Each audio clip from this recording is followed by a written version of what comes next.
Toronto, thank you for having me. Thank you for the warm welcome. There's a lot of things we can cover. We decided to do a ton of Q&A, so I've only got a short period of time here to kind of spit it.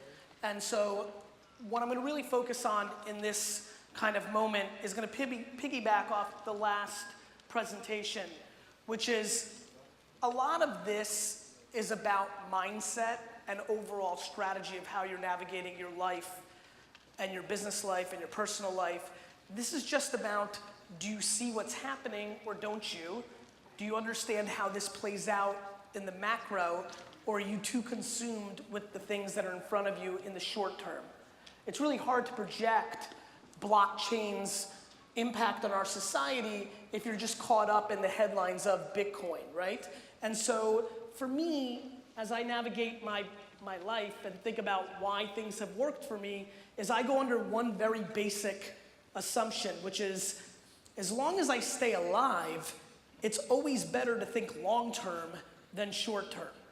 And the other thing that runs in parallel to that strategy is my inability to allow one of your opinions to matter more to me than my own opinion about myself.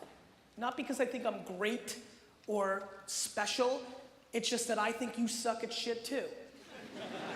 So for me, the themes of what's been happening, why entrepreneurship has been put on a pedestal and is popular, what's happening with the internet at its maturity, the fact that there's so many phones being held up right now, all these different things that are happening, what does it really mean? What it means is there's a group of people, a small percentage of people, that navigate their life decisions from a place of confidence and emotional stability and think in terms of legacy and impact and things in the long game. And there's a group of people that think about insecurities, needing to buy things to cover up their insecurities, so they need cash in the short term because a pair of Supremes or a BMW is gonna close the gap of their insecurity.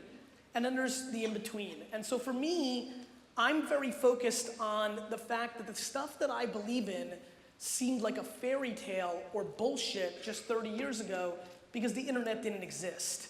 For all the youngsters that I see in the audience, they don't understand a world pre-internet. They don't understand a world pre-smartphone.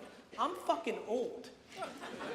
I remember I was 18 before I ever spent 24 hours on a computer in my lifetime.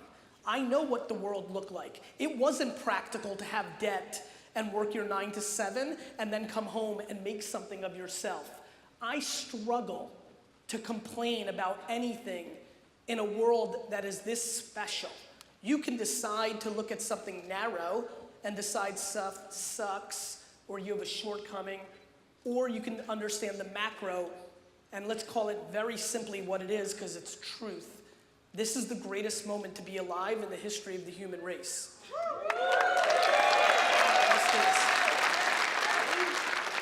And so for me, I take it super macro. If I wake up this morning and none of the 7 or 8 people that I love the most died overnight, I'm optimistic. I feel in control. There's always shit. How many people here are an entrepreneur or aspire to be one?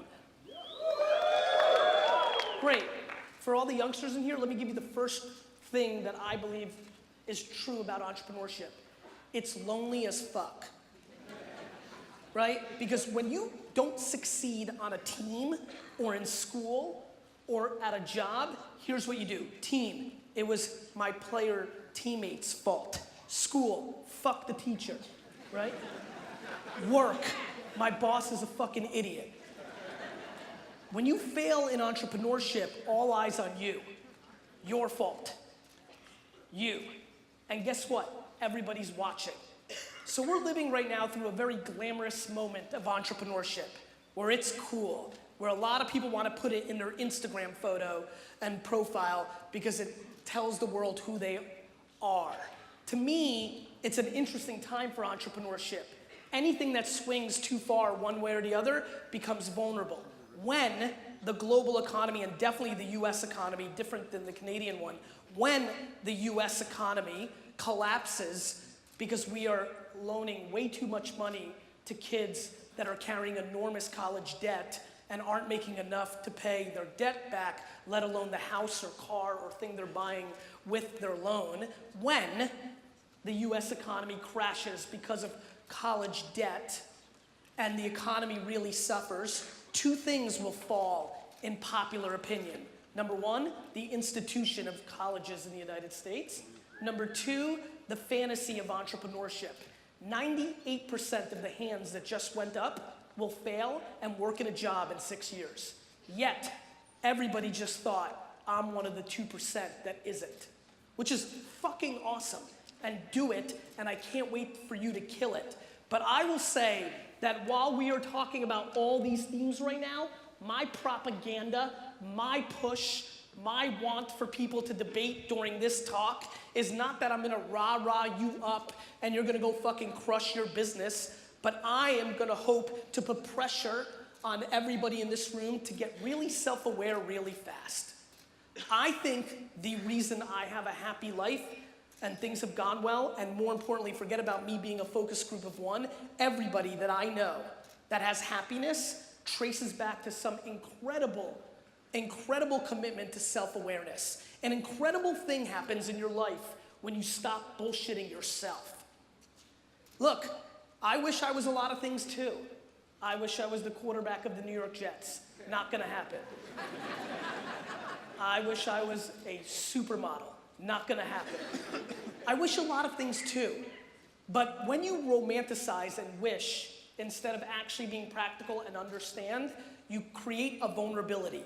And let me remind this group of people about something that's very important to me. By show of hands, who's under 30 years old? Raise your hands. Fuck. Actually, I want everybody to see what thank you for the lights. If you were under 30, I want you to stand up.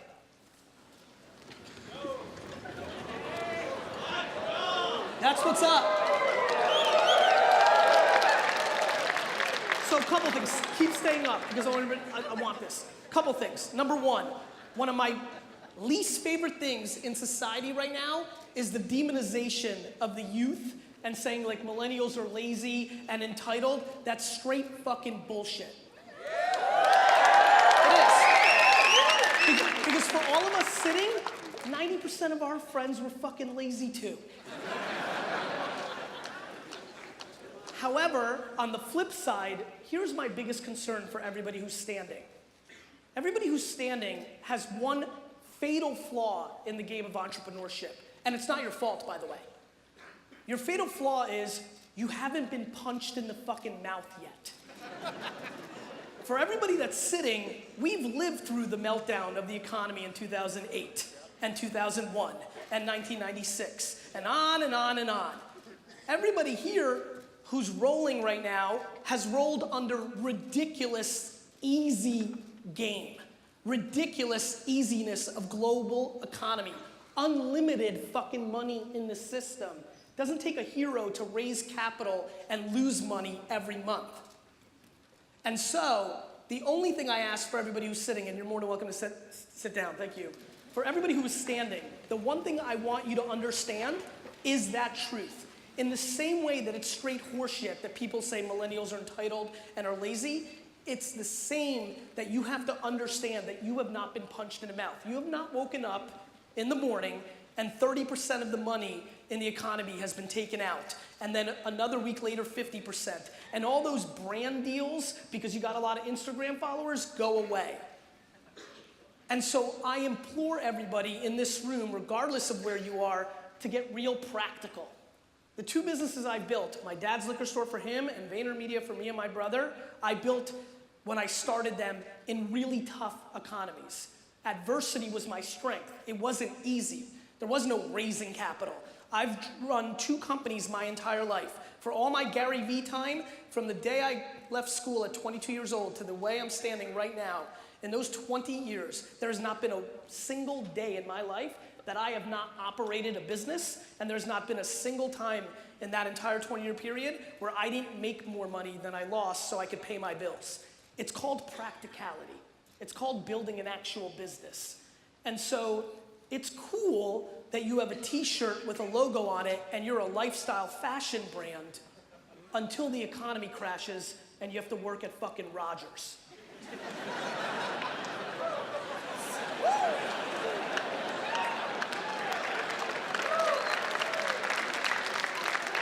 Now look, don't get it twisted. I'm not on a high horse standing up here saying I'm successful and you're not yet or anything cool like that. I'm desperate for you to win, and for you to win, you have to have business principles. You have to be able to sustain your business. And you have to understand that when there's an abundance, that is not always going to be the way it's going to be. And so are you, with your profits, if you're crushing it, are you putting that back into your business or saving that, or are you buying dumb shit to look good on Instagram?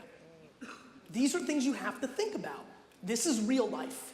And real life will rear its head very soon, sooner than later. I have no idea. If I did, I would play the markets that way. Nobody really understands when, how, or for what reason, but it's just the way it's always been. And guess what? I don't feel comfortable when the global economy is getting close to a decade of prosperity, because it usually isn't able to hold on that long.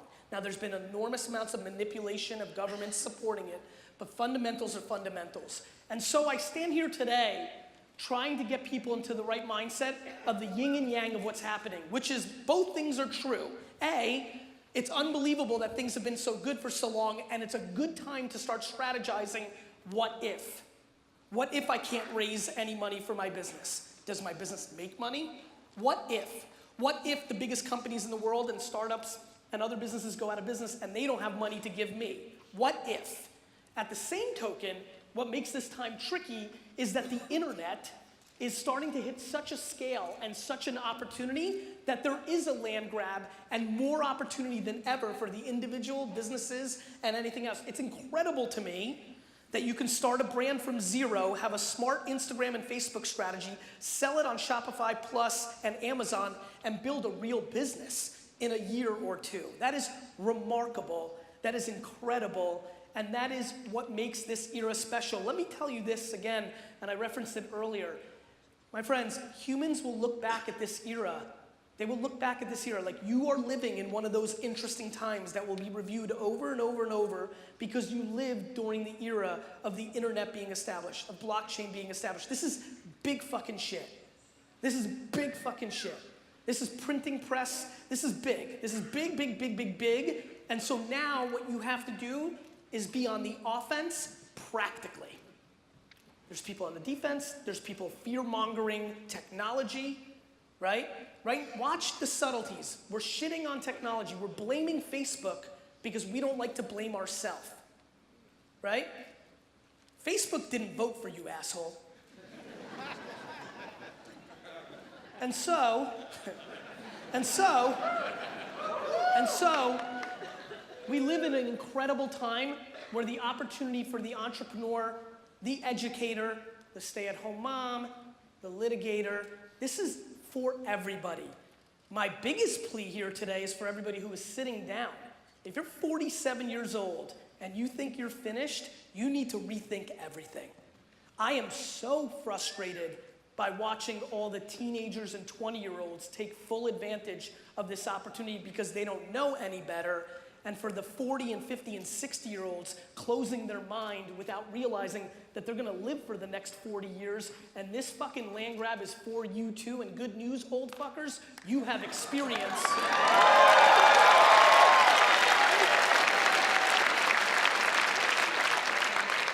Fucking 42.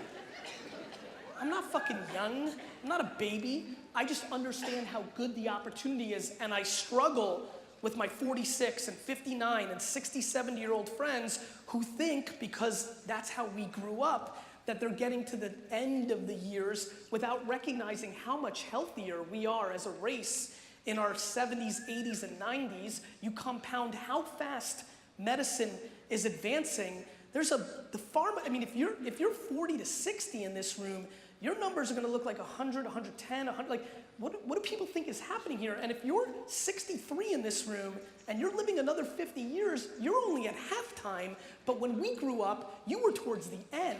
And I am imploring everybody in this room, from the youngest of fuckers in this room to the oldest of fuckers in this room,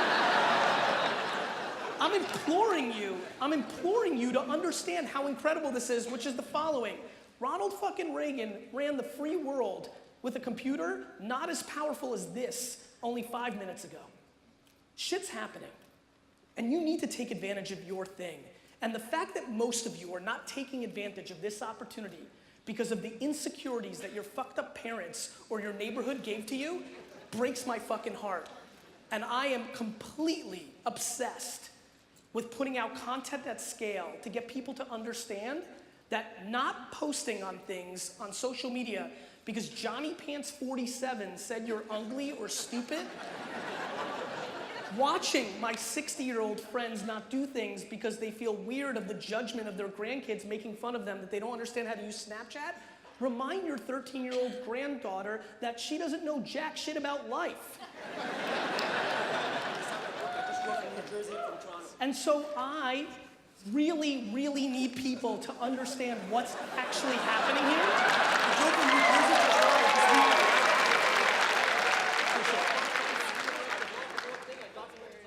Good job, brother. What's your name? My name is Hashma Arshad. You can follow me on Backflip.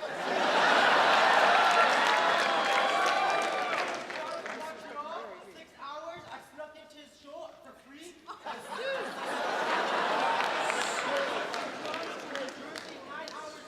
I missed it. The borders held me up for August. All right, great. Hey. Sit down. I got you. Good hustle.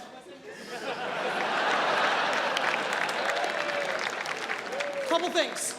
If you sit in this room and you have any business ambitions, any ambitions to raise money for the disease that took your parents' life, if you have any ambitions to raise money for your school to build a new gym or any other thing in the world, please understand the following. If you do not understand how to make written words, pictures, and videos on Facebook and Instagram, and do not do that multiple times a day, every day, you are missing the fucking boat. If you sit in this room today and do not know how to post pictures, written words, and videos, and then how to run ads as little as $50 up to as much as you can afford to spend on Facebook and Instagram, you are missing your fucking moment. This has only happened on the internet one other chapter at this scale to make impact this quickly. It was called the Google era. Google was grossly underpriced ads. People didn't understand in 2000 to 2004, but a couple people did. Amazon understood, which is why it was the biggest advertiser on Google during those years. When we have a moment when there is underpriced attention, you have to go all in. How many people here play poker? Great. All right, dude. Loves his fucking poker. I don't, because I recognize people have better math skills than me and I don't want to lose my fucking money. But I know enough to know that when you have the best hand, you go all in. Facebook and Instagram ads right this minute are the best hand. If you are not reinvesting in your business or your ambitions by putting ads into Facebook and Instagram, you will regret hearing this from me today in 4 years when you look back and realize it now costs you 10 times as much to get to as many people, and it works half as well because we got too used to ads on those platforms.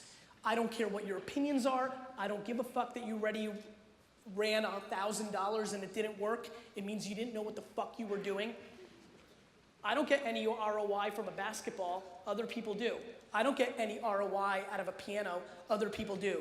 The ROI out of Facebook and Instagram ads is so gross, so remarkable, that you have to go home and Google, how do I run Instagram ads? Enter. How do I get the most effect for Facebook ads for a real estate agent in the Toronto region? Enter. You have to figure this out because it is the best piece of advice that I can give you on stage.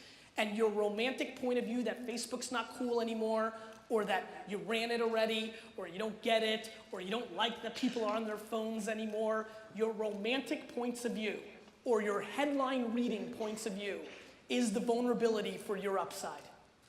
You have to be a practitioner. The amount of people here who have opinions on influencer marketing, on Facebook ads, on Snapchat filters, opinions on all these things without ever running a fucking ad is egregious.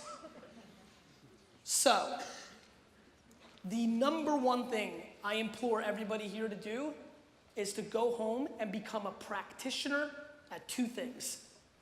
First, deploy self-awareness and figure out how you want to speak to the world, whether as a person or a business.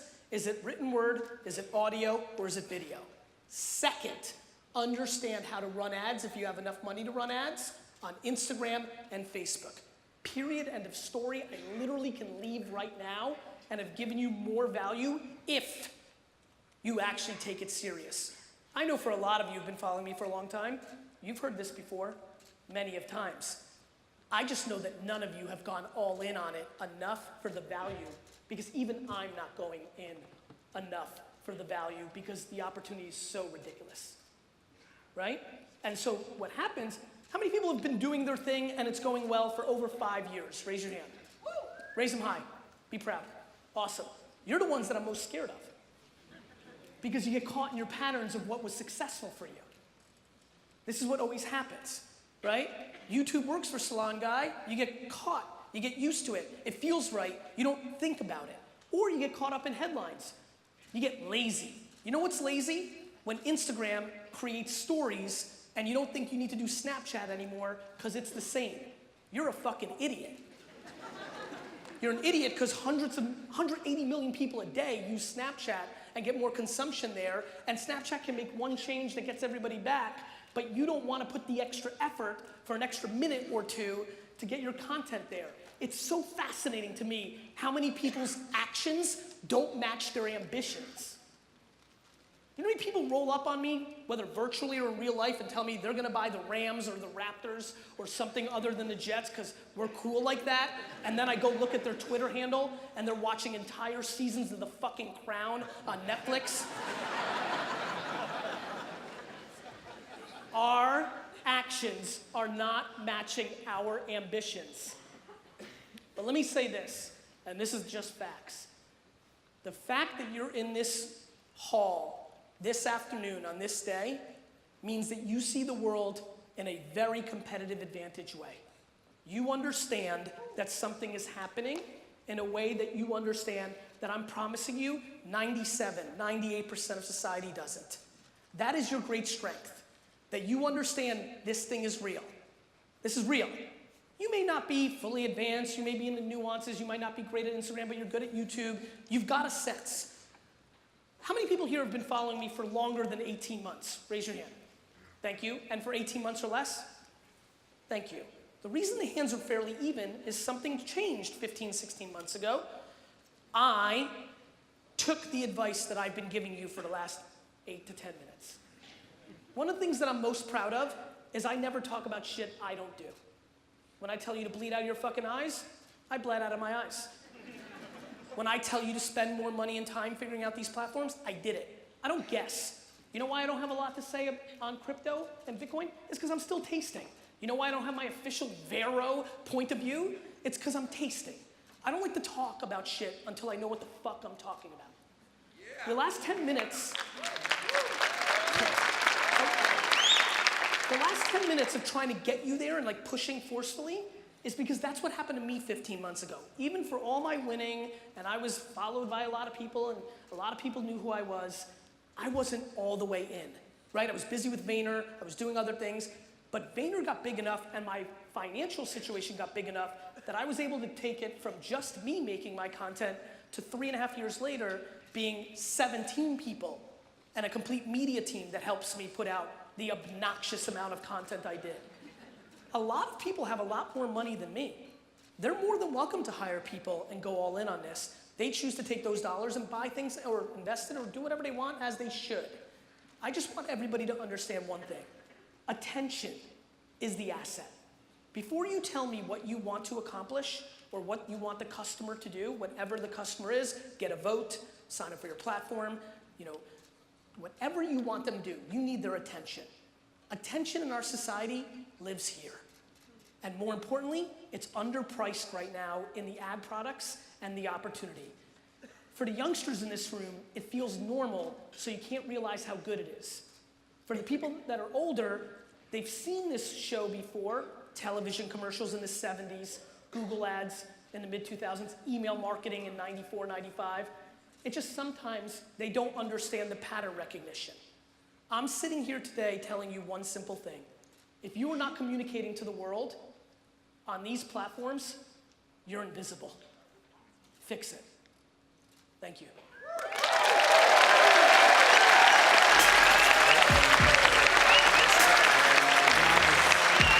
Wow. Give it up, guys. Gary V, come on.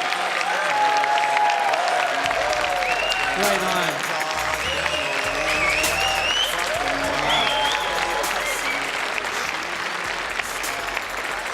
So guys, we don't have a lot of time, so we're going to move quickly. If you do have questions, there are mics on this side and that side. Get lined up. I think this is a good time for a quick but cozy fireside chat. What do you guys think? Yeah? Okay, so get your questions ready. I can't emphasize enough, the pace is going to have to move quickly. And look at that. Thank you. I will. So guys, a couple quick rules about the Q&A. Let's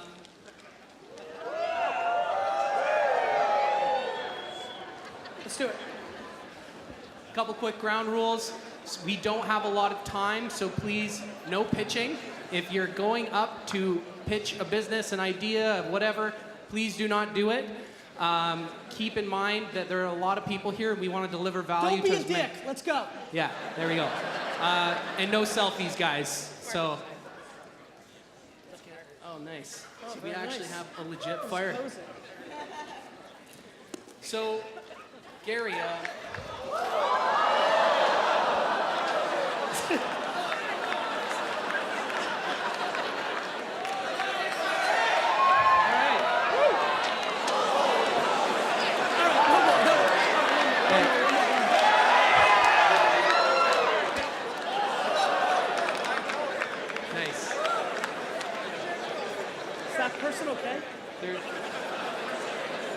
Somebody is checking the insurance policy as we speak. All right, let's do this. Okay. Gary, so as we got some people lining up there, I got a couple things to kick it off here. So after 10 plus years preaching social media marketing, what are people still getting wrong, in your opinion, as briefly as possible? I think how early it is.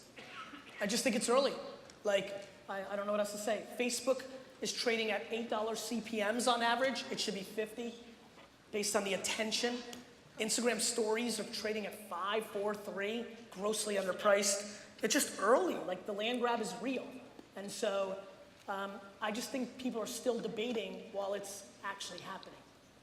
So, at VaynerMedia, do you see a disconnect between what clients think they want versus what they actually need? Of course, there's not a single client at VaynerMedia that does what I think they should. There's not, which is okay. Listen, it's their money. I'm in client services. I want to give them the right strategies. But they measure things that I don't believe in, like reporting and rewards and internal modeling mixes that favor television. Big companies are in trouble right now in the world because they're wrong. They're wrong. They think you watch commercials.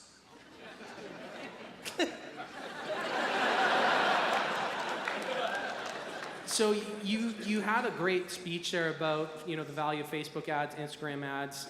I think there's a lot of people, especially in the audience, that may not have the investment or are prepared to kind of take that leap onto the paid side and are still looking for their angle on kind of the organic. And I think there's a lot of people that are hung up on the old golden days. Yeah, there's the golden days of Facebook organic reach, and people got used to. It was fucking free. Yeah. It was free. Why are you mad that the reach is down? It's free. Your email reach is down too. My email open rates in 1998 and 1997 were 70, 80, 90%. It's all cops and robbers, cat and mouse. The only reason Facebook's doing that is if you guys all saw ads all day, you'd leave. They're protecting their product. Meanwhile, in parallel, the ads are grossly underpriced.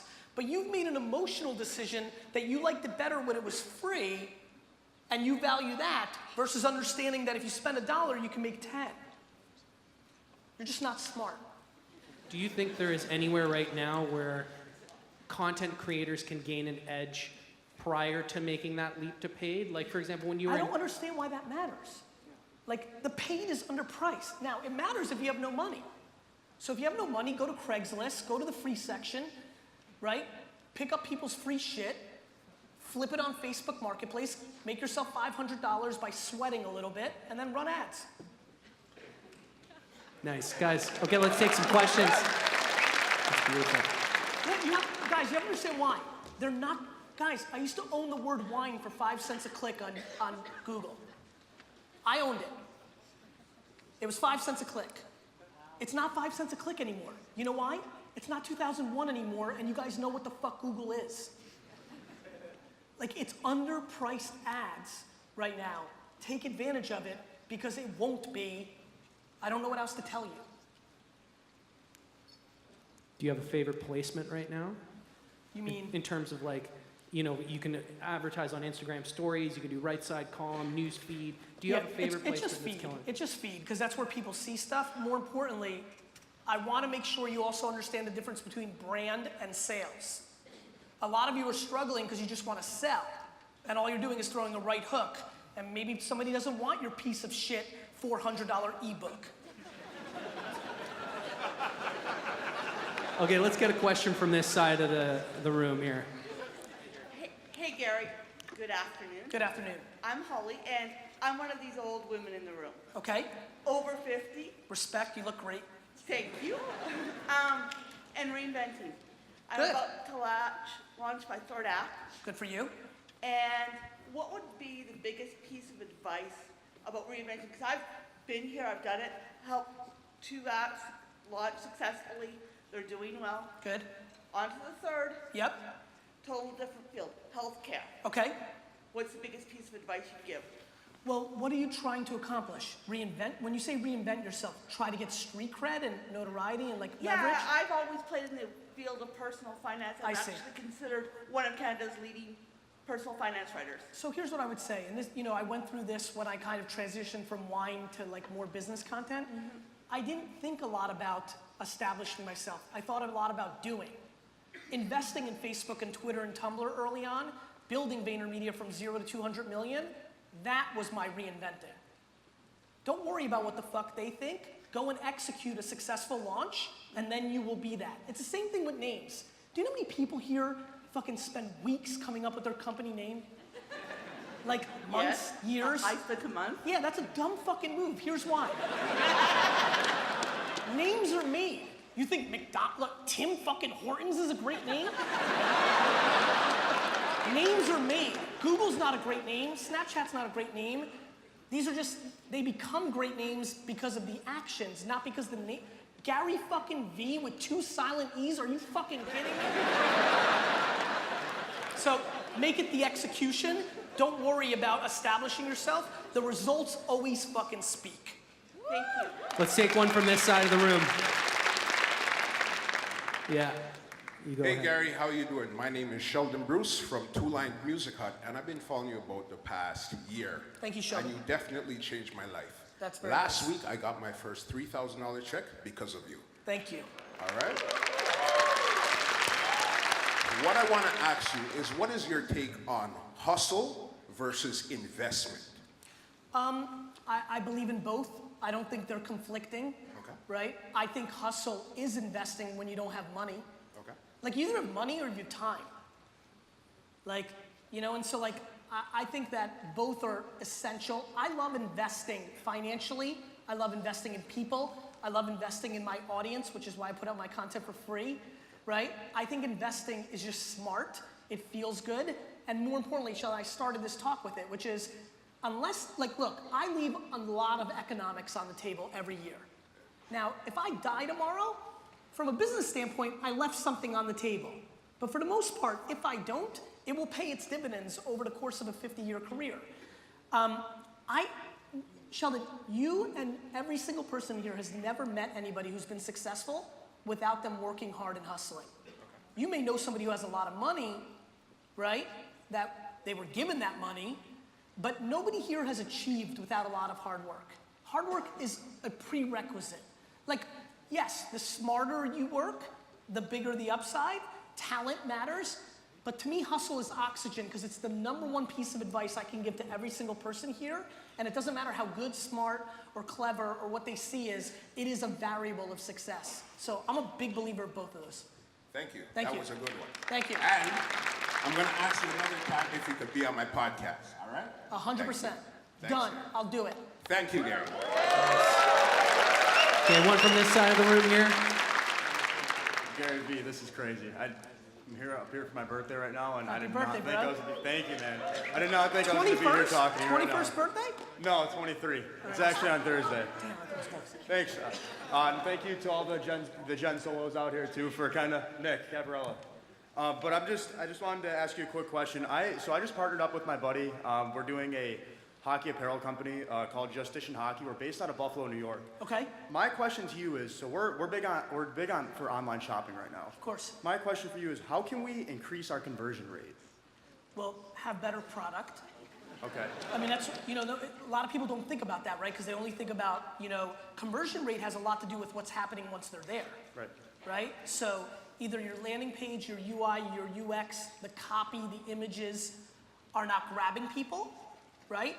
The other way you can do it is by building brand, right? So there's sales and brand, but these get into the finite details. I would scrutinize very heavily the shopping cart experience, where the drop-off is. This is all math, where the buttons are. Have you A/B tested the color of the add to cart button? A lot of technical stuff.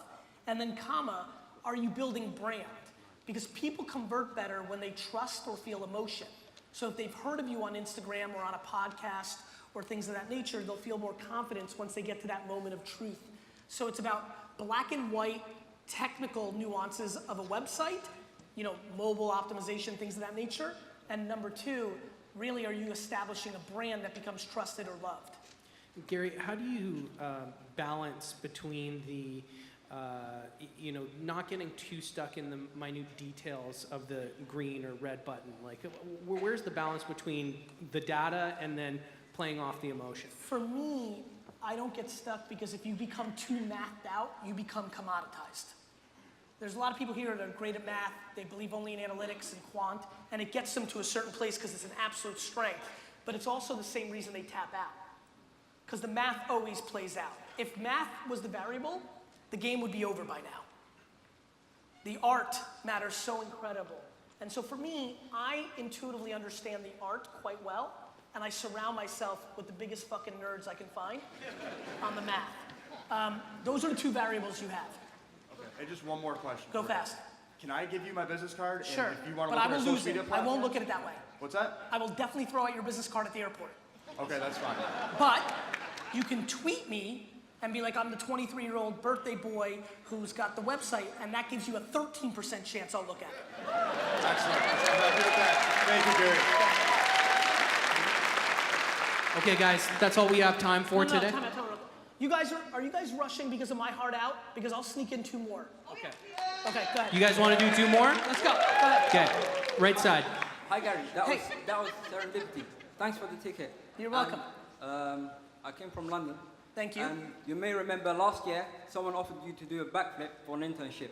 A what? A backflip? For an internship. Yes. And you said no. Yes. And I'm going to be the first to ask this question in this form. And I'm also the first to get a Gary V shoe crushing it in London. So my question is, I'll pay you $15 an hour. That's the same amount that you pay an intern. That's right. And I'll intern for you. But 2 years ago you said, I can do an intern. And you said yes. But this year I reversed it and said, I'll pay you to do the So intern. let's break this down. 3 years ago I said yes, you could be an intern, but we didn't make it happen. You said email Alex and things didn't Cool. go through. That's the most important part. So now, and where are you, in London? Yeah. Okay, so we have to fix that. So email me at Gary@VaynerMedia. Yep. Forward the original email. Yep. Right? And I'll make that happen, and you can keep your $15. All right. Okay, next question. Thank you for that. And one more question. Fast. And I made a documentary called Gary V Building a Honey Empire. And the premiere is on the 8th of March in Vaynermedia, London. Yes. Would you be interested in a 10-minute Q&A session down there whilst you're there? First, I'm trying to debate how hard I should sue your fucking face. $75 send me the details about it. Let me take a look at it. All right. Okay, one more question, guys. This is the last question. I'll be really quick. Gary, I heard you're a big fan of Altoon. Altoon, Altoon. my favorite all-time New York Jet. Would you accept a small gift for being here today from me? You have some sort of Altoon thing? Maybe. Well, you better answer yes. Yes, Okay, I do, okay. yes. Come on out. All right, next one. Go, fast. Yeah, what's up, bro? Hey, bro. Good to see you. I'm going to sneak a couple in. Go ahead. Just want to wholeheartedly thank you and probably like 99.9% of the people here. You've done so much for not only me, but for everybody in this room. And because of you is why I'm here, man. 9.5 years ago, I discovered you. We go back, and it's because of you. I'm almost at 500,000 subscribers on YouTube. It's because of you is why I'm in crushing it. Thanks to you, and just thank you, bro. That's all You're I'm gonna welcome, say. bro.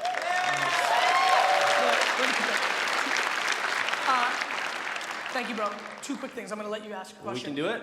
2 minutes? Please, I'll be 1 minute? Awesome. Go ahead. Thanks, Gary. And real quick for all of you, Sheldon, Salon Dude, guys, I'm just the seed. It's because of you. I'm fucking pounding people 24/7, 365, have hundreds of millions of people who at this point consume the content, and 99.9% of them aren't doing dick about it. It's because of you and you, Sheldon, that you're actually making it happen. I'm just the fucking colonel. Gary, thanks for taking this question. My name is Aaron Spivak. I got a quick question for you. You're actually the reason I dropped out of school 4 years ago, but hey, it's paid dividends. Aaron, real quick, are your parents here? They weren't happy at the time, but they're pretty happy now, so it's all good. Go fucking figure. Anyways, in the last 4 years, my brothers and I, we built a franchise now, 7 locations, actually in the city. We sell cold pressed juices, but what's been happening recently is I've been spending my time on nights on some other things. Okay. And I want to know how you feel about diversifying streams of income for me. I mean, other people are like, you should be putting 110% into that one thing, which I am, but I think that you're entrepreneurial and you're curious, and even if what you're doing at night completely fails, you needed to scratch that itch, and it's 100% ROI positive. thing is, it's growing crazy right now. Go figure. So there's only so many hours in the day. I mean, I can sleep 4 every night, but at some point, Listen, I think it comes down to, are you willing to fuck your brothers? See ya. That's it, guys. Give it up for Gary Vee.